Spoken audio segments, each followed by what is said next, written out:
Information security is one of the most important topics in technology today. Is your data secure? Bring Your Own Security Radio is here to help keep you up to date on the latest trends, software, and apps to make sure that your data stays secure. Bring Your Own Security Radio is about to begin. Here are your experts, Dave and Jason. That's right, I'm Dave, and this is Bring Your Own Security Radio. Jason, do you believe it, man? It's already like our fourth episode of this new show, and man, you know what? And I want to say thanks to everybody that's been either listening live or downloading us via iTunes and Spreaker. It looks like those are the two biggest points of touch that everybody's been reaching out to us. But Jason, last week's episode had 72,000 live listeners, and so far we've had 37,000 downloads of the podcast. So, right, that we're over 100,000 listeners, Jason, and I attribute that entirely to me. But I want to say thanks to you. I'm kidding. That's right. But I guess I guess a little bit it's the guest and the things they want to say, whatever. But no, I'm kidding.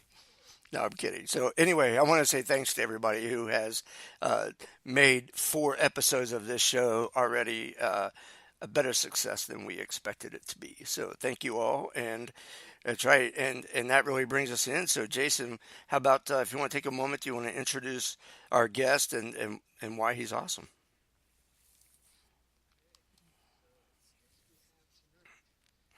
Patrick-wardle holds 2 master's degrees from Johns Hopkins University. Yeah, easy for you to say.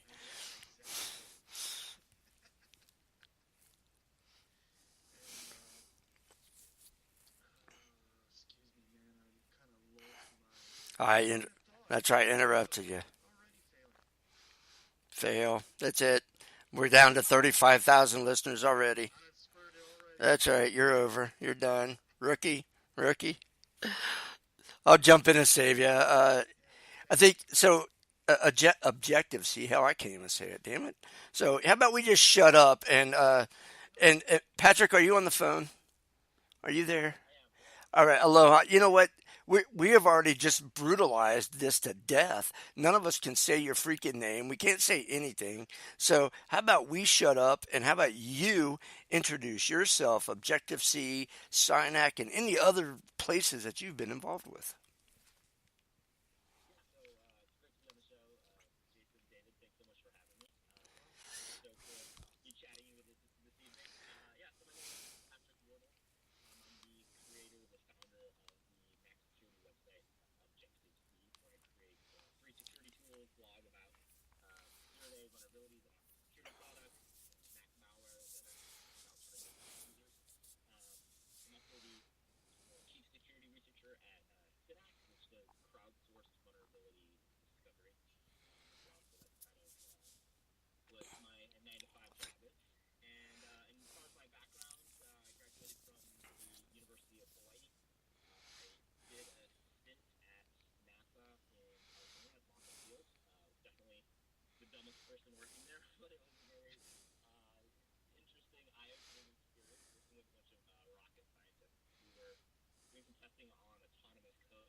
No doubt.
Yeah. Oh yeah, not all of them are open source, but I'm definitely trending toward releasing more and more tools open source because I really think, especially for security tools, it's in a way a no-brainer. It really allows more eyes to get on this product, and I think it's really, like I said, kind of the way to go. I want to know if you saw. I just want to know if you saw aliens in California, and not the illegal kind, but the gray-headed kind. Damn it, Have I seen it, or truthfully, that's true. I did not. I don't. You know, Wait a minute. Would you tell us if you did? Wait a minute. oh, of course, you guys seem pretty trustworthy. No, okay, there you go. That's right. I Yeah, we're all right. We're just a couple fellas here. yeah, exactly. Right on. But, well, that's wow. So I worked at this one consulting company this for a couple days, and I worked at a hospital, and that's been it. So I really don't want to talk to you anymore because that's embarrassing. Yeah, right on. That's right. That's, that's right. It's over. This man. How can we keep getting every time we get somebody on this interviews? I mean, granted, we're supposed to get people smarter than us, but we're in the field, Jason. We have all these like what we thought were great certifications and college degrees and elemental P's and all this crap. And then people come on like, hey, I reverse engineered some alien autopsy UFO. Well, maybe he didn't really say that, but it's like, damn it, I can't compare to none of that stuff. Shut the hell up. No, that's awesome. Well, Sometimes we just have to be honest with things. apparently, I can't do that, so I better shut the hell up. So anyway, no. In all reality, Patrick, that experience, and I mean, I don't know exactly how old you are, but you're a relatively young guy still, so you've had a lot of wide opportunities to see and touch the things that you've got to see and touch. So, how did that bring? So, what out of all of that, what was the first tech that you actually touched that brought you gangbusters into the IT field, knowing that you're not leaving now?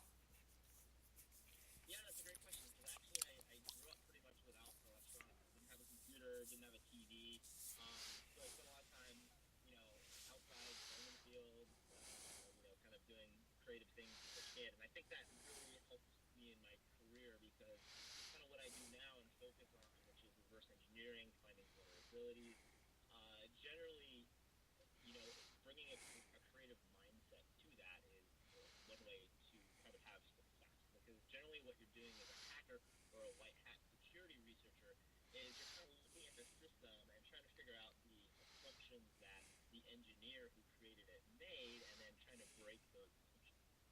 So if you often approach things a little creatively or have a different way of thinking, a lot of times you can find flaws or vulnerabilities in the system.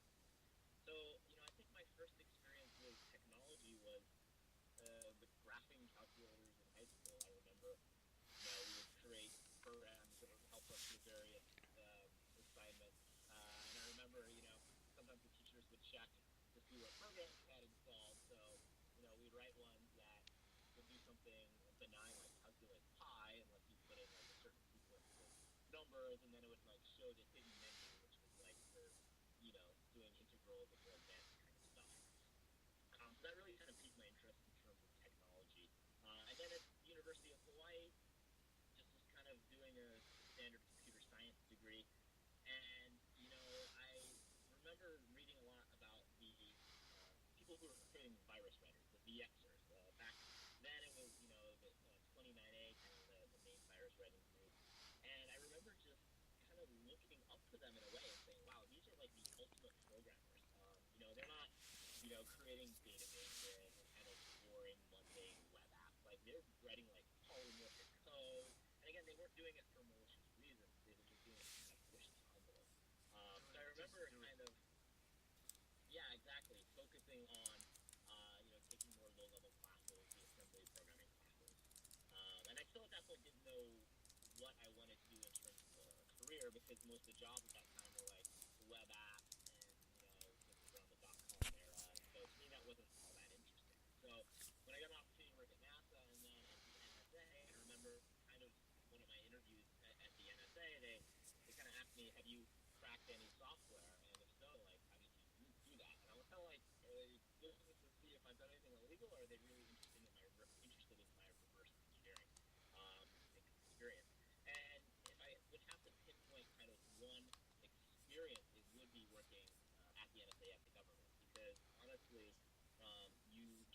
organization like that, they don't expect you to perhaps have, a vast hacking experience or reverse engineering. They basically look for people who, one, can pass a polygraph, but two, also have this kind of innate passion and some foundational skills to kind of get into hacking and reverse engineering. And then they have a ton of incredible training and experience that they can offer, which you really can't get probably anywhere else in the world legally.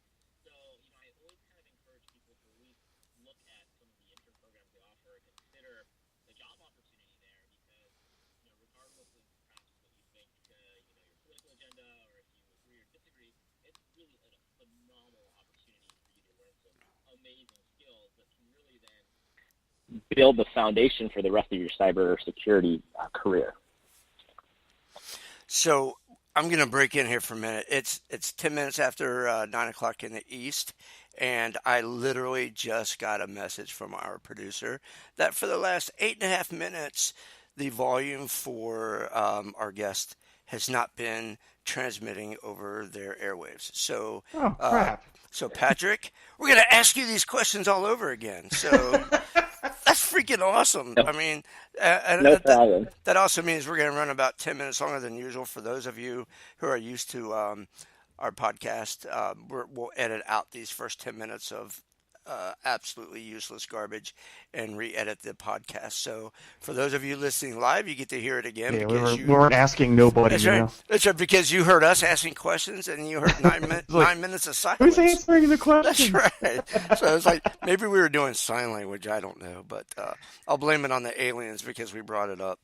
There it is. So, That's the NSA doing their work. Right. So again, sorry, Jason. So we're gonna and Patrick, we're gonna start this all over again. So 3, 2, 1, yay! All right. So for those of you who didn't catch it, we are talking with Patrick-Wardle from Objective-C and many other places, and he gave this great introduction about who he is and what his background is, and He did, I swear. I hope he remembers everything he said because, Patrick, if you maybe want to just say as much or as little as you've already said, and we'll start this all over again. Yeah, so first, aloha, Jason, David, pleasure to be on the show. My name is Patrick-Wardle. I am the creator, the founder of Objective-C, which is a Mac security company. In terms of my background, I started, I guess, at the University of Hawaii, studying computer science. During that time, I did an internship at NASA in California, where I worked at Moffett Field for the autonomous software division.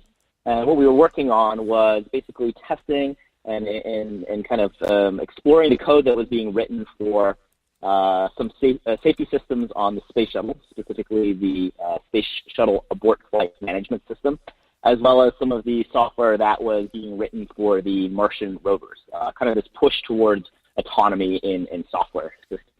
That was an incredible experience. I learned a ton. I was definitely, I would say, the dumbest person there. I mean, really working with rocket scientists was very humbling, but a great inspiring opportunity. Yeah, they're great. I was then hired by NSA, which I always joke is, everyone's favorite government organization because I think they're the only ones that actually are listening. That's right. And what I did at the NSA was, what I talk about, I first started in IAD, which is their defensive mission, working on analyzing malware that was involved in significant DoD intrusions.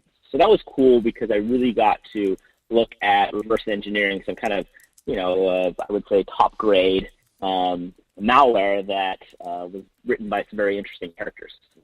After a time in IAD, I switched sides to kind of the more offensive mission where I was able to work on, let's say, offensive cyber capabilities. After the NSA, I went into the private sector and currently now I'm the chief security researcher at SNAC. SNAC does crowdsourced vulnerability discovery, kind of like pen testing type stuff, but also testing IoT devices. And what I do for them is mostly research, R&D, and then traveling the world talking at security conferences. So I'm incredibly blessed to have this awesome job. Hey, Dave, do you feel awesome now? Shut up. I was hoping to edit that part out that I still felt like insignificant. So now, not only did I get to feel bad the first time he said it, I get to There feel you bad the are. second damn time he said it. So yeah, whatever. I have an MCSE and an A plus. You just shut up over there. No, I'm Yeah, kidding. there you go. A plus. That That's big right. mighty A plus. And for those of you listening with that certification, we kid because we all started somewhere. So we are not trying to objectify you in any way. Now Um, we're objectifying Dave. yes, it's just me being ridiculous. So it's all good. All right. So let's see if we can ask another question, and it actually stays on the air. So Patrick, with the things that you are doing today, you clearly had to start somewhere. So what was kind of your first foray into tech, and how did you realize that this was the field for you? Yeah, that's a great question because I think I took somewhat of an interesting path to kind of get to where I'm at, which I think is part of the reason why I enjoy it so much, and I, hopefully am somewhat successful as well. So, I grew up without really technology. I didn't have a TV, no computer. Spent a lot of time kind of out in the woods, reading, playing in streams, that kind of stuff. And I think that really allowed me to kind of develop a more creative mind per se, which in hacking is, I think, essential, more security research. Because normally when you're trying to audit a system or look for security vulnerabilities, the first step is generally to understand the system, and then you want to kind of find assumptions that perhaps the engineer who secured and designed the system made. And then once you understand those assumptions, it's kind of all about coming up with a creative solution or a creative approach that might break those assumptions or might be something that the original architect did not think. So I think kind of approaching, hacking with this more creative mindset has been, incredibly helpful.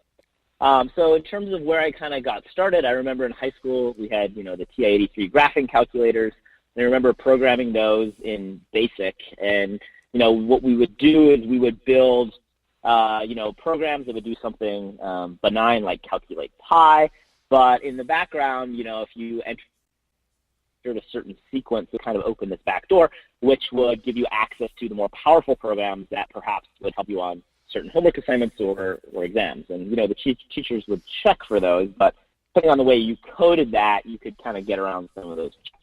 I think that kind of piqued my interest in programming and, maybe some recursive type things.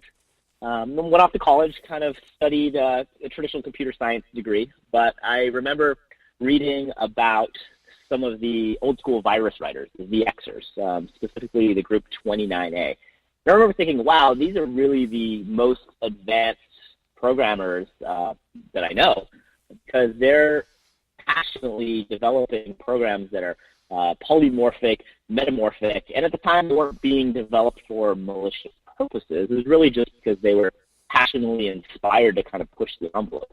So that to me was very inspiring and kind of got me interested in, low-level assembly programming, operating system internals, etc. It all really took off though at the NSA, because what the NSA does is they offer an opportunity for you to take some incredible training and have some incredible experience on the job that really you probably can't get anywhere else in the world, at least legally. So again, that was really where I feel like I kind of really got hooked, and I really saw kind of my skills or my experience take off. And so I know the NSA can be somewhat controversial, but if you look at it from a purely technical point of view, the opportunities they afford, the internship programs, and all that stuff, it's incredibly helpful. And, that's something I can point to confidently and say where I am today in terms of my success in the cybersecurity field is directly because of the training and the experience I had while working at the National Security Agency. Now, usually people look at the bad things, when it comes to NSA, but, my belief is that there's a lot of good people that come out of NSA, and there's a lot of good things that come out of NSA. So, people are always gonna benchmark you on your bad things. So I completely understand. So What has been your involvement with Synac? Yeah, so Synax started, I believe it was, 2013, perhaps, a little over 4 years ago. And at the time, I was looking to kind of get back into the startup scene. The company I had been working for at the time had recently got acquired. And honestly, they were incredibly appealing for a few reasons. The first is they let me work remotely from Hawaii. So I was That's not a very bad thing. stoked on that. Yeah, and then also, I give them a lot of credit because they basically, even though they were a small startup of 5 people at the time, they said, hey, Patrick, we want you to create an R&D branch that does some cool cybersecurity research, but also does a lot of interesting things to get our name out there by talking at conferences, writing tools, talking to the media, which is something you don't normally find in a small startup. So that to me was incredibly interesting, the opportunity. I joined, I believe I was employee number 6, and led the research group. We kind of developed a lot of cool internal tools that we use at Synac. For example, some tools that run on jailbroken iPhones that look for vulnerabilities in iOS apps, so kind of some automated vulnerability detection. And then also, their goal for me to talk at a variety of cybersecurity conferences around the world, I was able to do some really cool research with some of my coworkers. For example, we kind of found some security vulnerabilities in Dropcam that would let a local attacker install an implant that we wrote onto the Dropcam that could be remotely controlled through an app, do things like face detection and, hot miking, really cool stuff like that. And then also all the Mac security stuff I got into. Again, was kind of sponsored by them in a way, and then I would talk at Black Hat or other cybersecurity conferences about that, kind of as a Synac representative. So overall, really awesome experience with Synac. We are talking, for those of you who are just maybe tuning in, you're not 20 minutes late, you're only 10 minutes late today. So we are talking with Patrick from Objective-C. So Patrick, man, so there's so much between your own organization and being either offensive or maybe purple teaming and working with others, or the different things that you're doing.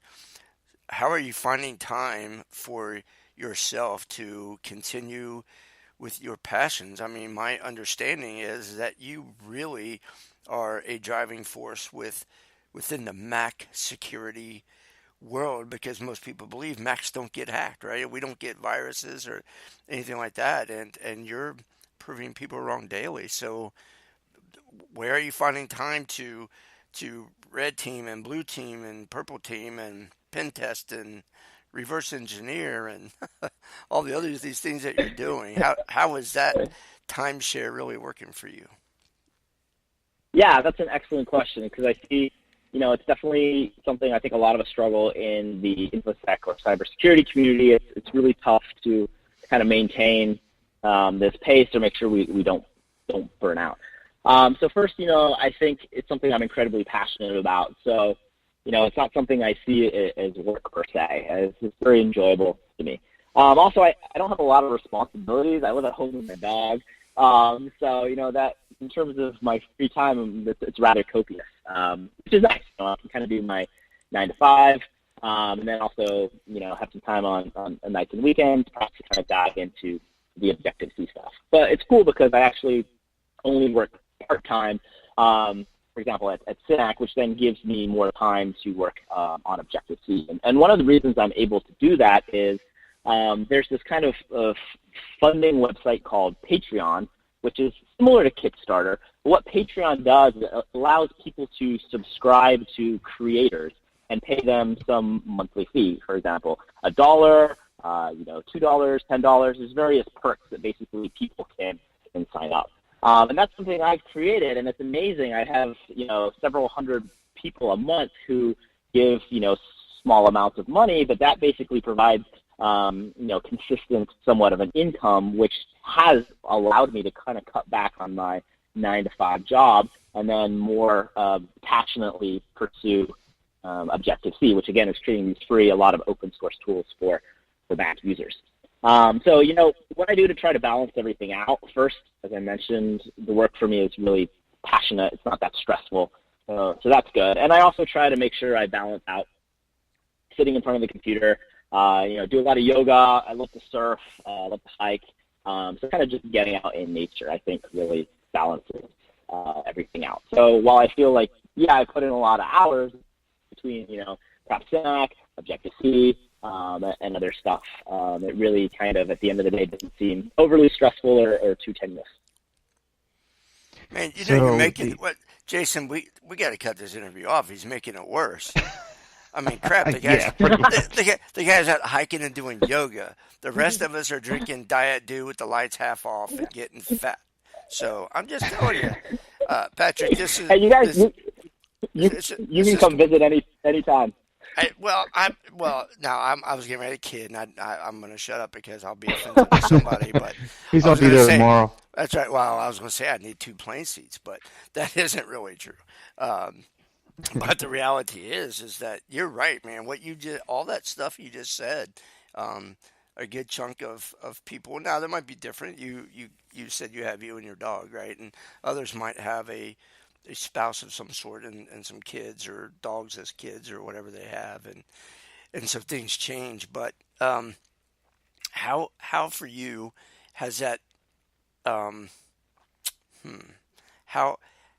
has that helped you grow? I mean, for the youngsters who might just now be getting into InfoSec or vulnerability or bug bounties, and they're trying to figure out how can I make money and how can I have a career but yet still do all this cool tech stuff that I want to do.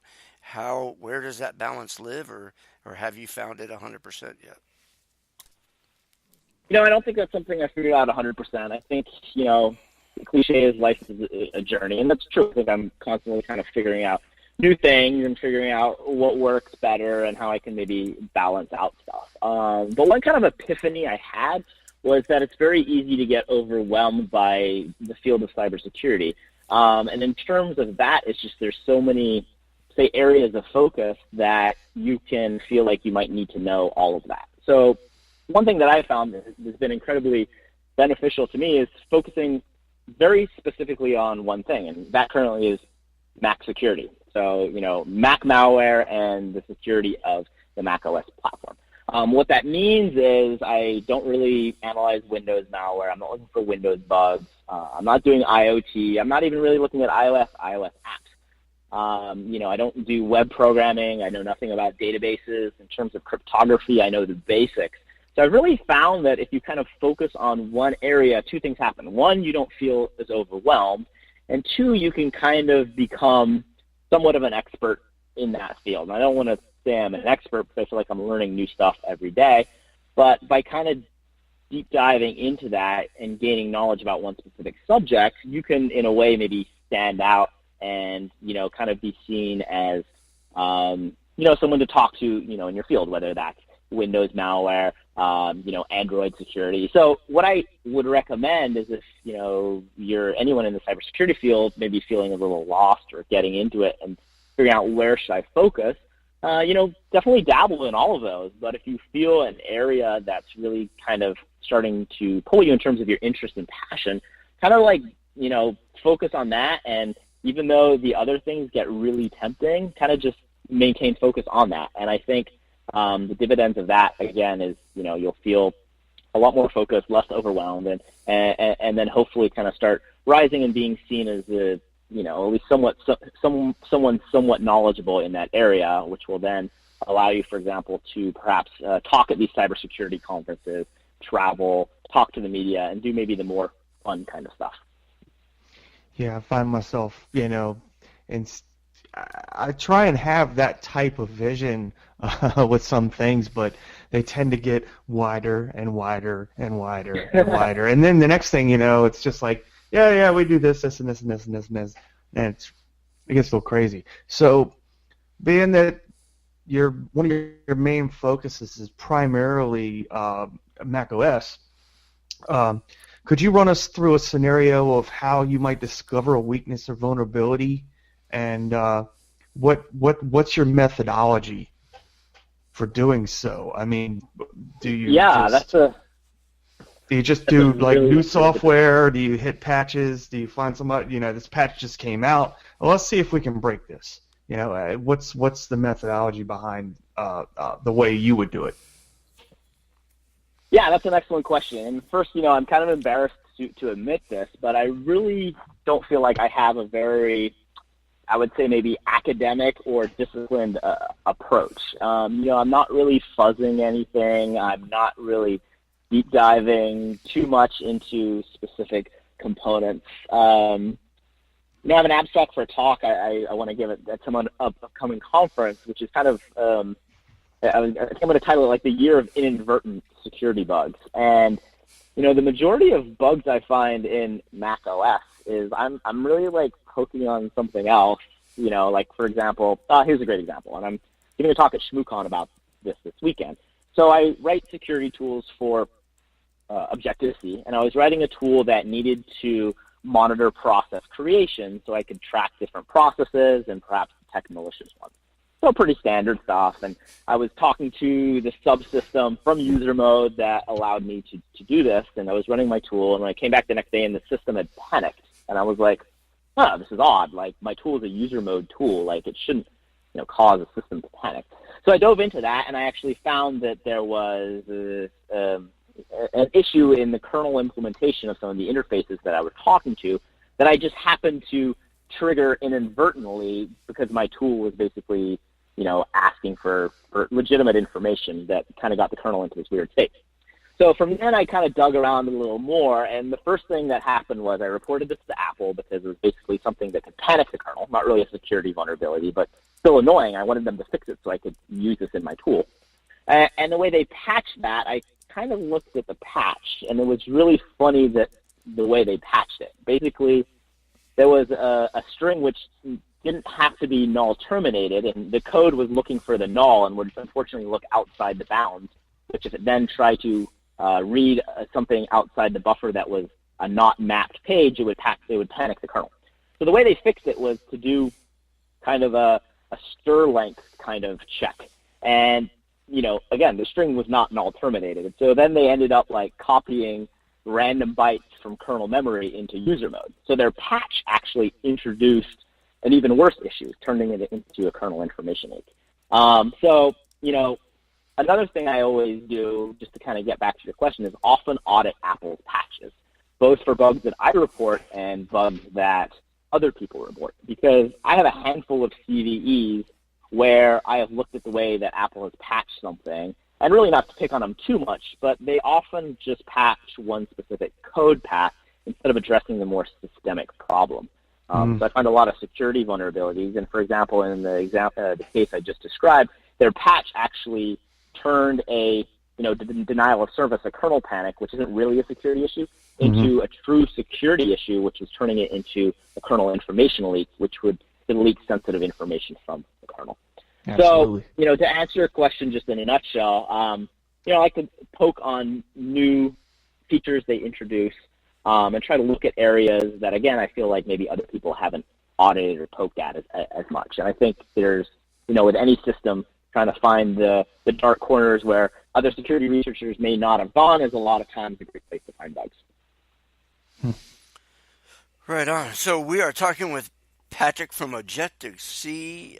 We are roughly 24 minutes into what should be about a 45-minute interview. And Patrick, every time you say something, I look down at my notes and the questions that I wanted to ask, and I'm like, no, that's too stupid of a question. I don't want to ask that. So you're really you're up in my game tonight because I have to change what I'm gonna say. So by comparison, I'm not a complete moron. So I want to both thank you and curse you for that for that bonus to this interview. So you talk about kind of just maybe hitting the periphery and doing some basic things to see what you can find within the Mac, and then like you said, by accident you found something else, something that wasn't a problem that created a problem. I mean, isn't that where most security vulnerabilities are found anyway? You were looking for one thing and you kind of bumped into something else.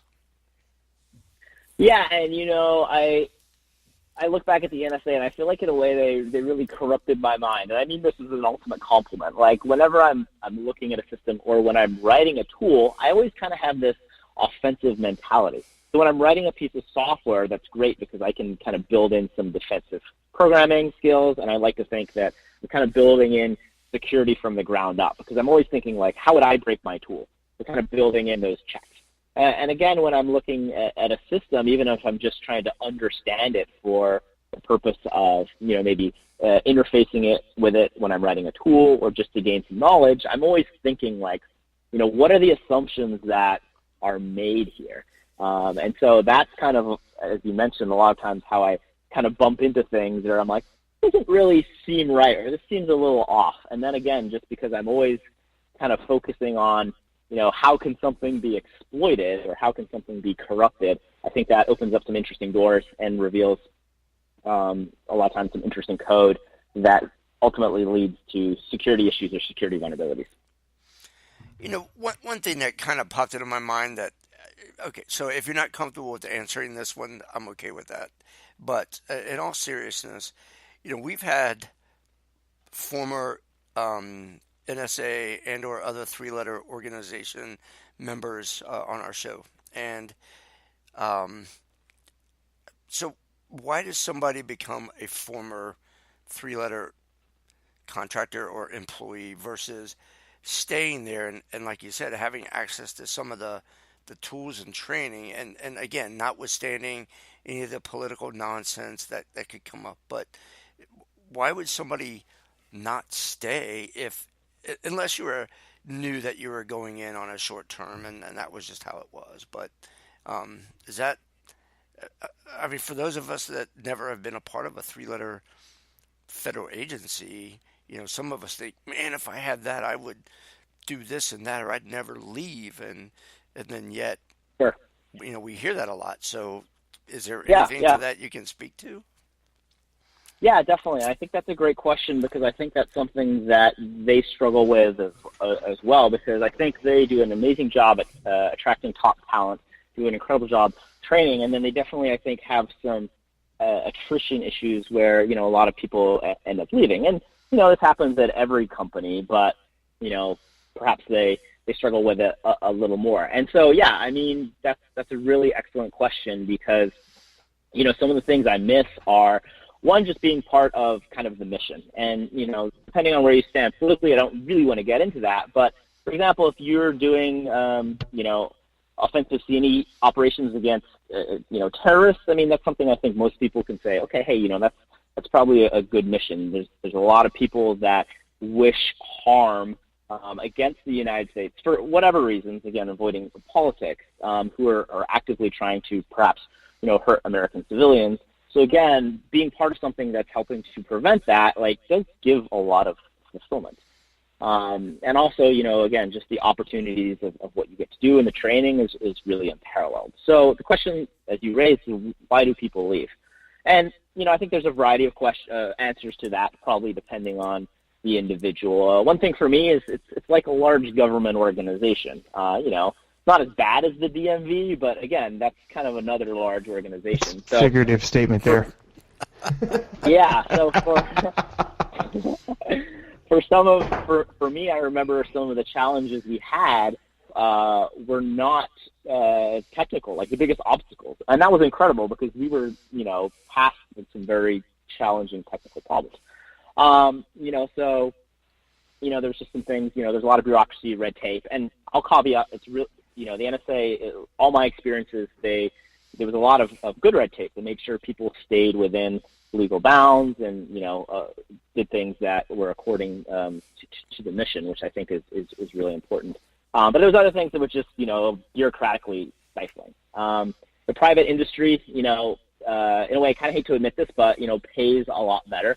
So for someone who is looking, for example, to maybe start a family, have some kids, maybe wants the husband or wife, one of the partners to stay home. If they're living in the D.C. or Maryland area, that's really hard to do on a government salary. And I know the NSA, I believe, has made strides towards, maybe increasing salaries, but, the private sector is always going to pay more. So for a lot of people, even though they love working at the mission, they want to be able to send their kids to maybe a nicer school or live in a nicer part of the county. So I think that's a challenge as well. And then also working in a classified environment has some downsides. You can't bring your phone. I remember like printing out code and like walking it in and like retyping it, and like sometimes that's just really frustrating.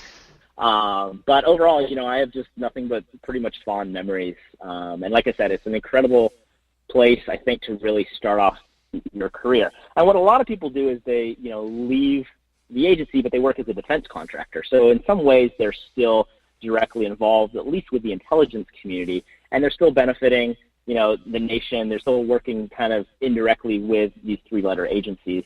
So again, just because someone leaves, I don't think that necessarily means they become completely detached from the entire experience. Yeah. So as far as, especially being specifically Mac, so what do you feel is overlooked in the software security when it comes to Mac? So, yeah, another excellent question. These are great. First, it's funny. I have this love-hate. Well, I shouldn't say hate. Hate is a strong word.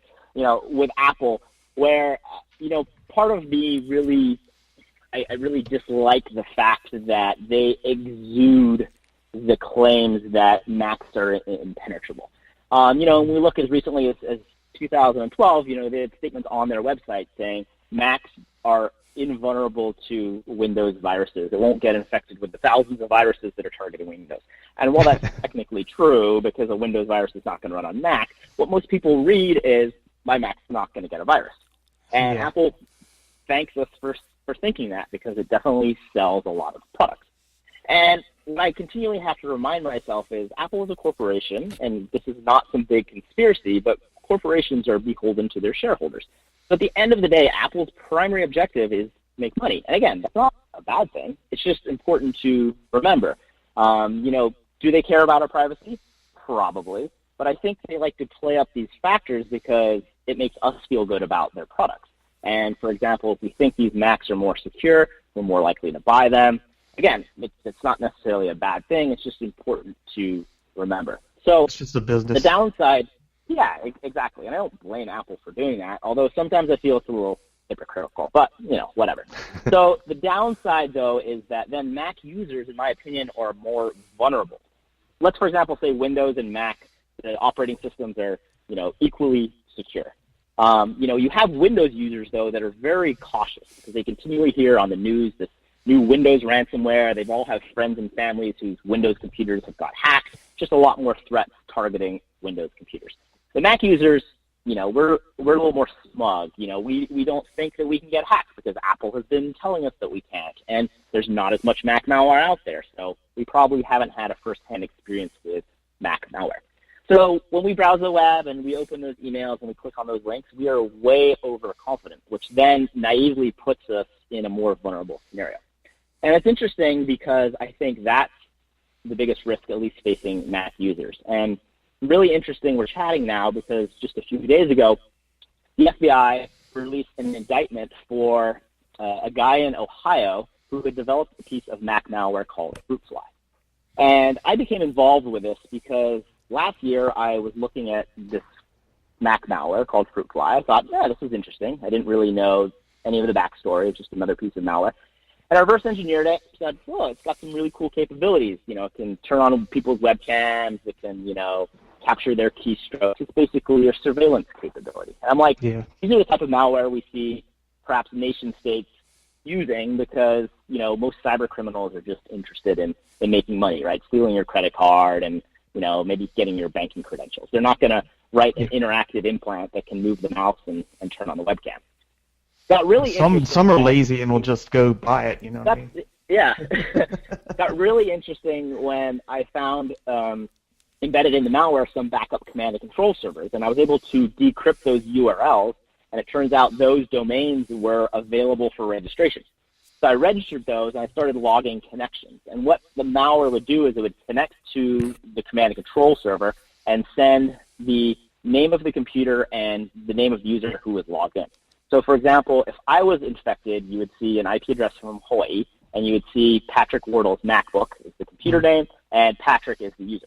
So very easily you could Google and then figure out who I was and then likely identify the victim. So I was able to identify hundreds of these victims, and at that point I saw, hey, they're all pretty much U.S. citizens, and like this is weird. So contacted the FBI, handed this information off. Turns out they already had an active investigation on this malware, and turns out what was happening, as we now know in the indictment, they're allegedly, the guy they caught had developed this malware which was largely targeting Mac computers, and for the last 13 years, allegedly, had been spying on a large range of victims. And unfortunately, the goal of this malware was predominantly to spy on people for rather perverse reasons, and unfortunately, he was targeting a lot of kids. So this is an example where I would guess most of these victims who are Mac users were not aware that such a threat like this would exist.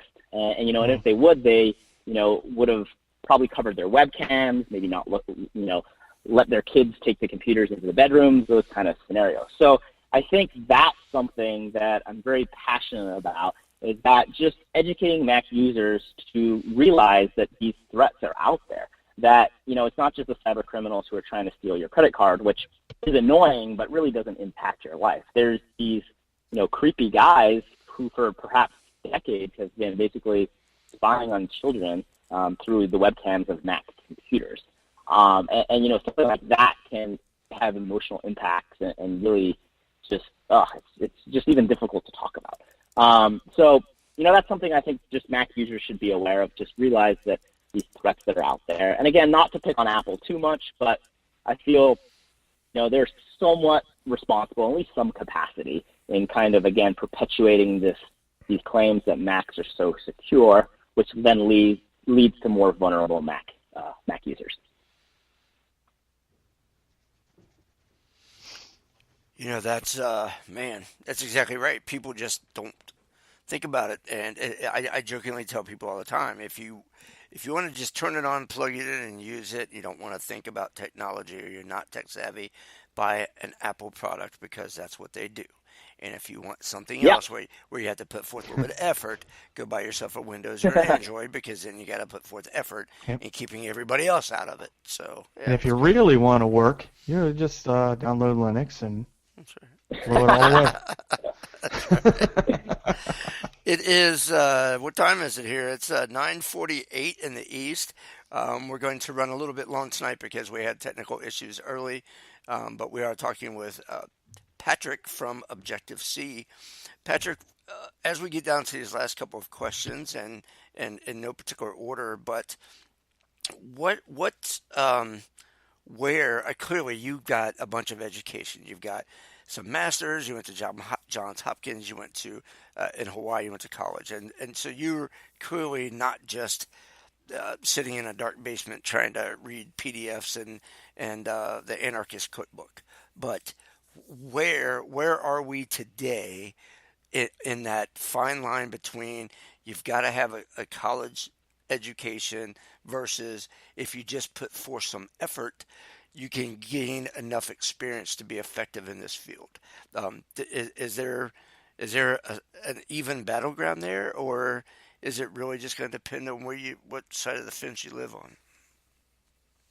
Yeah, another super excellent question, because I can kind of see both sides. I mean, one of my neighbors, not even sure he graduated from high school, but he's an incredible individual, and he does, kernel development and OpenBSD, probably like one of the most brilliant guys I know. So I think that's an example of someone who doesn't necessarily need an education per se, and their accomplishments basically have allowed them to be incredibly successful. Me, on the other hand, I was one of those kids in college that had to study to get good grades. Like, generally, I think I picked up things relatively quickly, but I still really had to put in a lot of effort. So for someone like me, the more traditional education, I think, was really, really helpful. Taught me a lot of the foundational stuff, college, learning about operating systems. I would take classes that I didn't even really think they were that interesting. I remember I took this, statistics class, and I was like, oh, my God, shoot me, this is the most boring thing. And then I was writing a tool for one of my Mac security products, And I said, hey, and this is not a novel idea. Other people have done this as well. I was like, look, we can detect binaries that are packed by, basically looking for binaries that have high entropy. And what I mean by that is kind of a large number of unique bytes. So a normal executable is going to have a lot of zeros and padding. It's going to have distributions that match common, for example, Intel instructions, et cetera, et cetera. But a packed executable is going to have like a large chunk of the binary that's going to look essentially random. So what we can do is we can do some statistical analysis on, a set of like known legitimate binaries and find out what the entropy of those are.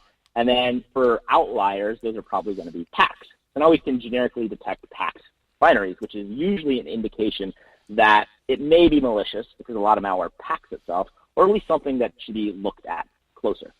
So, for me, in retrospect, that statistics class came back and provided me a ton of abilities and use cases, which then allowed me to develop some kind of neat tools. So I think that's an example where education is awesome. It provides us kind of, maybe a more well-rounded approach to things. I also remember taking some writing classes in college and not really being stoked on them. But now I love to write blogs. I love to talk at conferences, and I can kind of look to those classes as giving me a lot of foundational stuff. I think a lot of people pick up education, pick up skills naturally, but for many of us, you have to be taught. So I think it's really a balance. I mean, I have some friends who went to Ivy League universities, paid hundreds of thousands of dollars, and now we're basically all equal in terms of our capabilities and the work we do. So I really don't think it matters where you go to college. I would say college education is generally a good idea. There's still a lot of employers that look to having a degree, and I think what they do is they look and say, look, this means that this individual can, commit to something, for example, for 4 years and see something through to get a degree. So even if they didn't necessarily learn a ton, they have that commitment, that drive, which, is understandably a valuable trait for a potential employer. So, I think it's important to have those education, but especially in terms of computer security, there's so many amazing resources on the internet. A lot of conferences post their talks online, and, that's the kind of content they're not going to teach anyways in a university. So just to wrap it up, it's like I feel like I learned a lot of good foundational stuff, how to program, and how to maybe write in my college education, but that was definitely complemented by, reading the nerdy books, listening to the conference talks, and really kind of passionately pursuing that on my own. Nice. So, getting down to some of the last questions here, what really grinds your gears about Mac? Basically stating, what is something that you would change in that OS if you were able to do it? Yeah, that's a great thing because, I definitely I always joke I've drank the apple juice. I love Apple products. I'm talking on an iPhone, I got the Apple headphones, I've got several Macs, I've got an Apple TV. So I'm very appreciative of the products and the ecosystem that Apple has built. In terms had to of hold Mac to the OS, flames. Yeah. I think the operating system is seemingly lagging in terms of security. You look at recent versions of Windows, they have some incredible exploitation mitigations built in. They kind of, it seems, are building security into the ground up. I think Windows really got hammered in the late 90s and early 2000s and kind of had a come to Jesus moment. And I'm not sure Apple has had that. A lot of times, like I mentioned, the patches, you look at the patches or some of the bugs I find, and I'm just incredulous. I am, have a lot of experience finding bugs, but other people are finding, for example, the bug that you could log into the root account with no password, like the IAM root bug. That just, to me, is okay, there's some missing QA testing, security testing, something. And, one thing that I'm somewhat passionate about is the fact that Mac does not have a bug bounty program. And that, to me, is really interesting because you look at Facebook, Google, Windows, even iOS. If a security researcher finds a bug and reports it to the vendor, they can receive some financial compensation. And I think that's a great idea because what it does is it encourages these external security researchers to audit the systems because they know that their time will be, somewhat accounted for. So I'm really surprised that Apple does not have this bug bounty program yet. And then for me, it's not about the money. I would love to obviously get some bounties from that. I'd like to think that I would donate those to charity. For me, again, Apple always says, Patrick, you're just, trying to get more money. And I just laugh and I'm like, no, guys, like, this is a great way to basically complement your internal security. And as we see, so many of these Mac bugs that are being found are very low-hanging but still very serious bugs, for example, logging in without a root password, that perhaps having more external security researchers who are involved in a macOS bug bounty program would help find those bugs. So that's something that, I would say grinds my gear a little bit. But, the money never hurts. That's right. But, Yeah, true.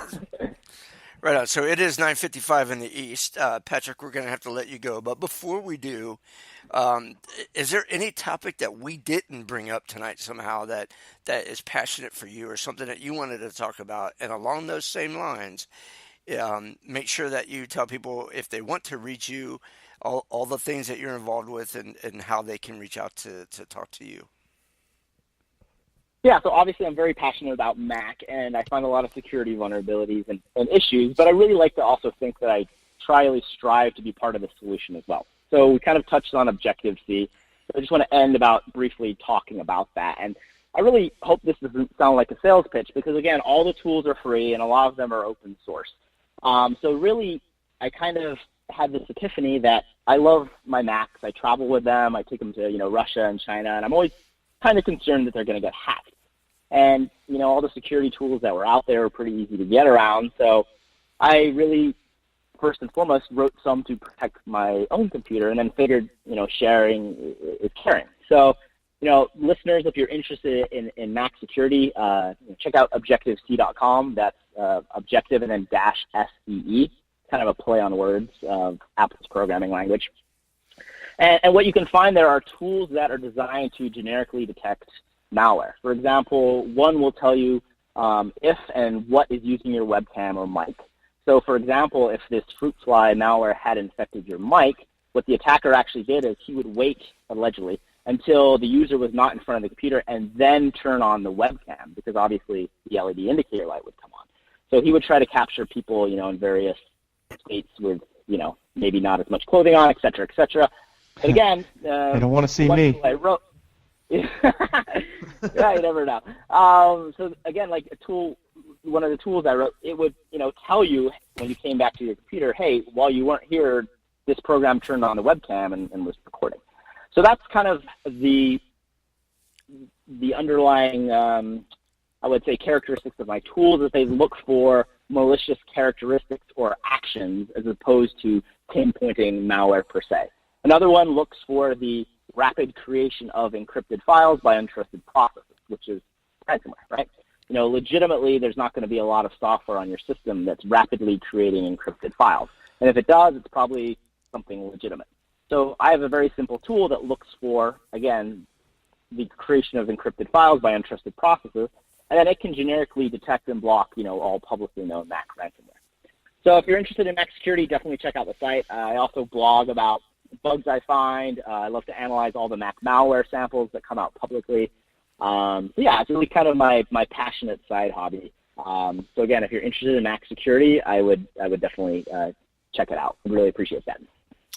Right on. And I know that you can find him on Twitter at patrick-wardle. That's where I found him.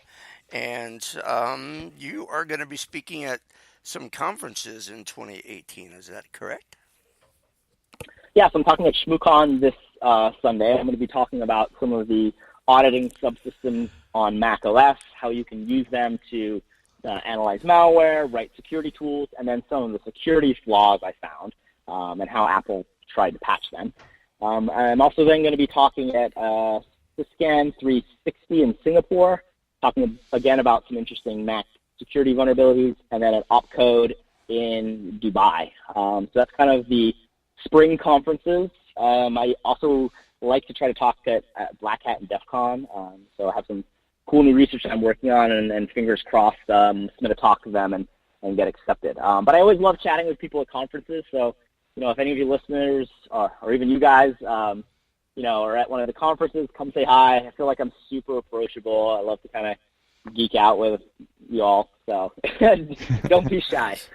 Nice. Well, I did not get to see you at the last year's 20th anniversary, but I was out there as media, and even though I'm truly in the field, and I joke about being a lesser than, but unfortunately, being out there as media did not allow me the opportunity to schmooze as much as I wanted to. I had to spend more time catching up to people and trying to interview people that were nowhere near as interesting as you. So, my apologies for them if you felt like I'm talking about you, but you probably know who you are.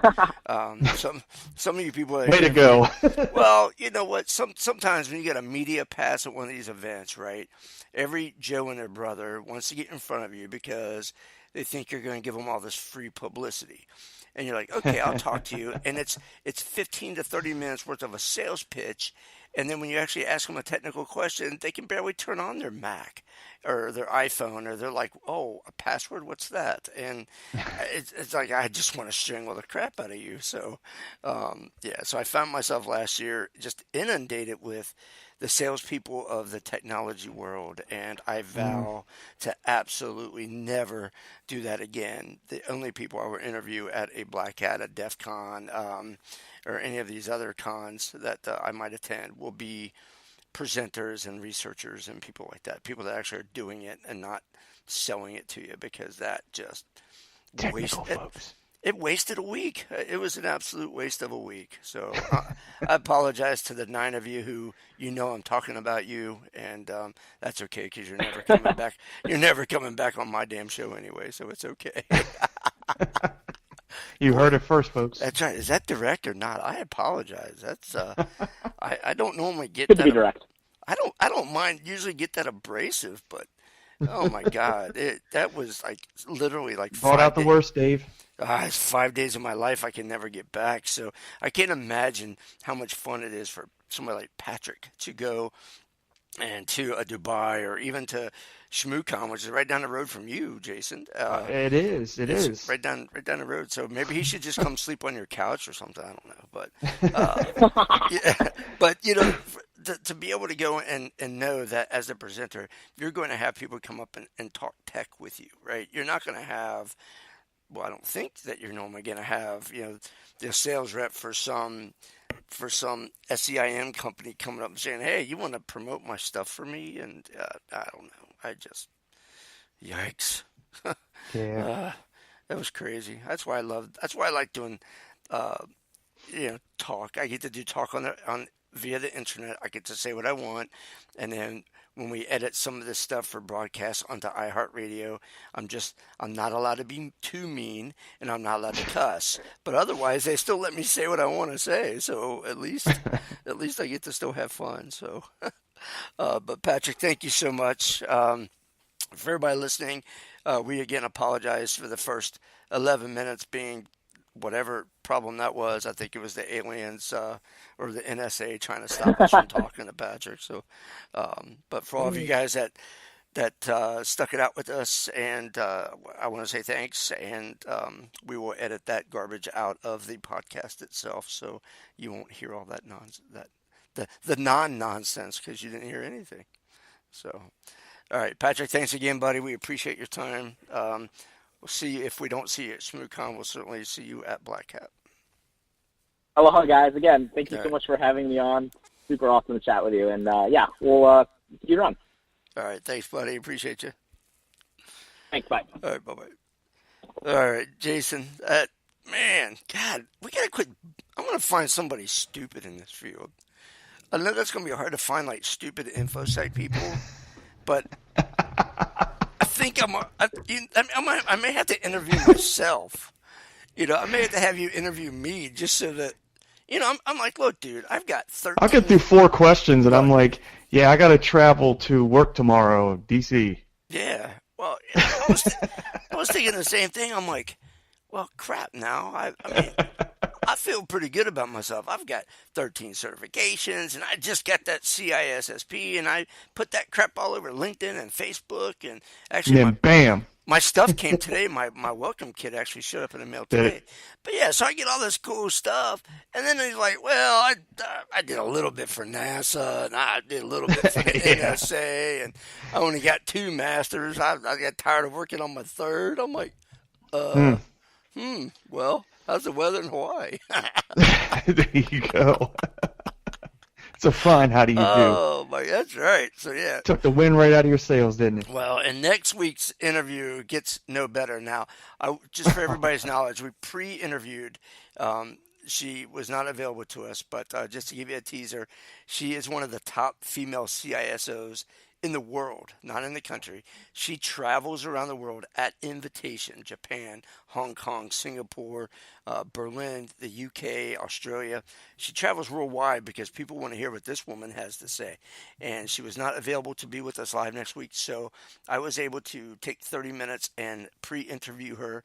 So next week, Jason and I will be here live with you, but the interview itself will be pre-recorded.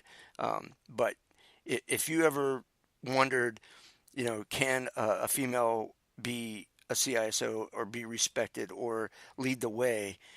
Next week may be an eye-opener for you because, again, after about 5 minutes of talking to her, I thought, well, crap, here's another interview that I'm underqualified to do, I think. So it's amazing. You were about ready to hang it up, weren't you? I'm going to have to quit early because, when I was doing my other show, Dave the IT Guy, I could pick and choose my people. And I wanted this particular podcast to be, more of value, more people that actually knew what they were talking about and people that were going to be useful to our listeners. And be careful what you wish for. Well, I'm realizing that at the end of the day, we should just probably shut up, say here they are, and just let them talk. It depends. There you go. We finally got an "it depends" in too, so we're up to number 5. There you go. Yeah, no. I threw that in as a freebie. That's right. That's right. Just in case anybody's paying attention. That's right. It's amazing, though, and I kid. I don't doubt myself. I don't doubt Jason and our skill set. We certainly are in the InfoSec world ourselves, and we have to protect our companies just like the rest of you have to protect your companies. So, it's just me trying to be funny and not taking ourselves so seriously and having fun with this show.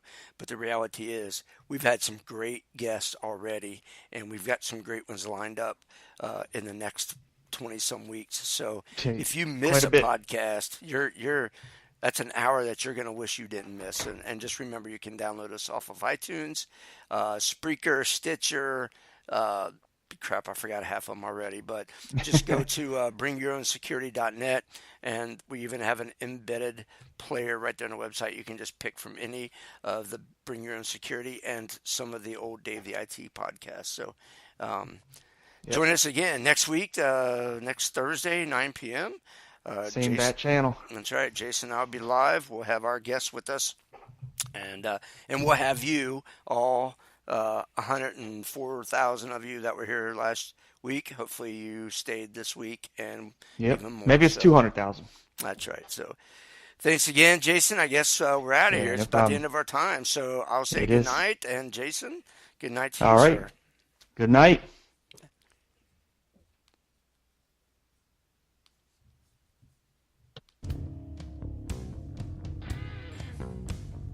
Thank you for listening to Bring Your Own Security Radio. Join us every Thursday at 9 p.m. Eastern Standard Time for a new episode. Find us on Facebook and on Twitter at BYOS Radio, or find us on the web at bringyourown.security.net. Safe browsing, everyone.